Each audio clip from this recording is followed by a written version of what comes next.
Now, I can't be the only one who remembers doing this as a kid, being in the back of the family car, driving down the interstate, and a trucker passes and you start pulling down hoping they'll honk the horn. Never thought about trying to do this one standing at the edge of a port.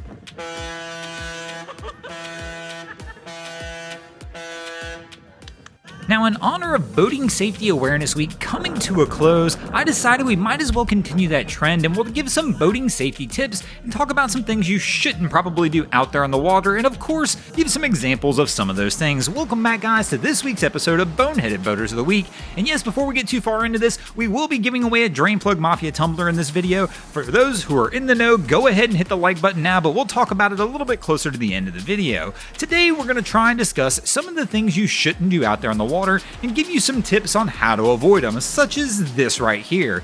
These people only own this boat for 3 days. One of the last things I would tell anybody to do if you're only 3 days into boating is try and go out an inlet. Stay in your lane. Situational awareness is key in boating and knowing your skill level. If you're new to boating, take things easy until you get it figured out. Now, for most of us, boating safety is going to begin well before we get out there on the water, as many of us are going to wind up towing our vessels, which means we have some additional safety checks we're going to have to do. One, we need to make sure we're towing with the proper equipment. Our vehicle's actually rated to tow the type of boat we're towing. But not only that, the equipment we're using to tow with, our hitches, balls, everything like that actually have ratings on them as well. You need to make sure everything matches correctly to the weight of the vessel you're attempting to tow. Now, once you get on the water, there's a whole lot more that goes into boating safety, but you have to remember, as a captain, you're responsible for everybody on your boat.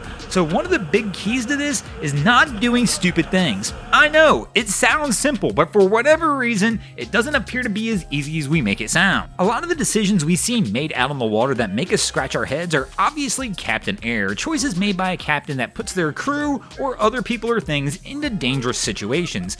Why they do it? A lot of times it's situational awareness. One, they may not understand the full gravity of the situation they're in or the correct actions to take in that situation. The crazy part is many times when we see captains make these kind of mistakes, they don't even know they made a mistake. You can ask them about it later and they don't even know that they did anything wrong. Now, a lot of this comes down to lack of experience on the water and of course lack of boater training. Many captains out here, especially in the US, have never even taken a boater safety course. So if you're a captain, go ahead and do yourself at least that favor. The next one we see is going to be passengers doing stupid things and putting themselves in stupid situations. Unfortunately, most captains don't understand this one either. This is still the captain's fault. If something goes wrong in this situation and your vessel harms one of these people that are touching your boat, as a captain, you're going to be held liable. So you need to make sure if you're captaining a vessel and you see somebody doing something wrong, that you instruct them to go ahead and do it the correct way, and in some cases, even refuse to move your boat until the passengers comply. Now, another situational awareness thing we see pop up quite a bit in boating is captains having their vessels in places they just should not be. In most coastal areas, especially here in the US, there are actually laws, rules, and restrictions that prohibit your vessel from being within a certain amount of feet of a beach or a public swimming area, and that's to avoid situations like this, where your vessel could accidentally come into contact with somebody who's in the water. Now, I know in my local area, motorboats are not allowed to operate within 400 yards of a public beach. You'll want to check your local laws so you know where your boat can and can't be.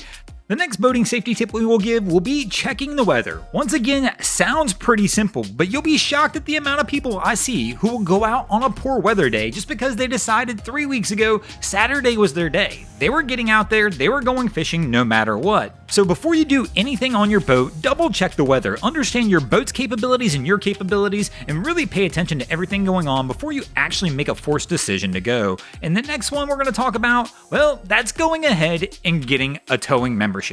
They are cheap, inexpensive insurance to make sure that if something goes wrong, you're going to have professional help out there on the water. Too many people get out there and think, oh, I'm not worried about it. If something goes wrong, I'm just on a lake. There will be somebody there who will help tow me in. Well, the reality is you don't always want that person's help.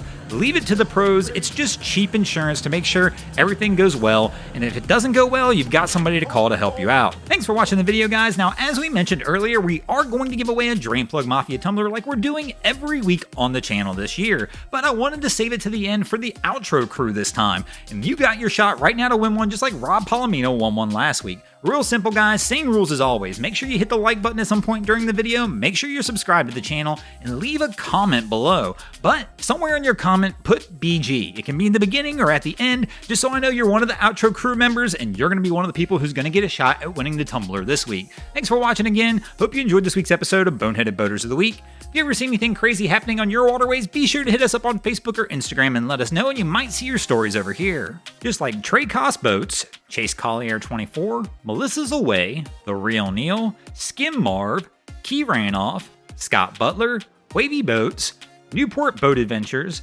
Mr. Fisherman Luke Clay, and Andre Mora did this week. And if you guys haven't already, go ahead and drop an anchor on the subscribe button here.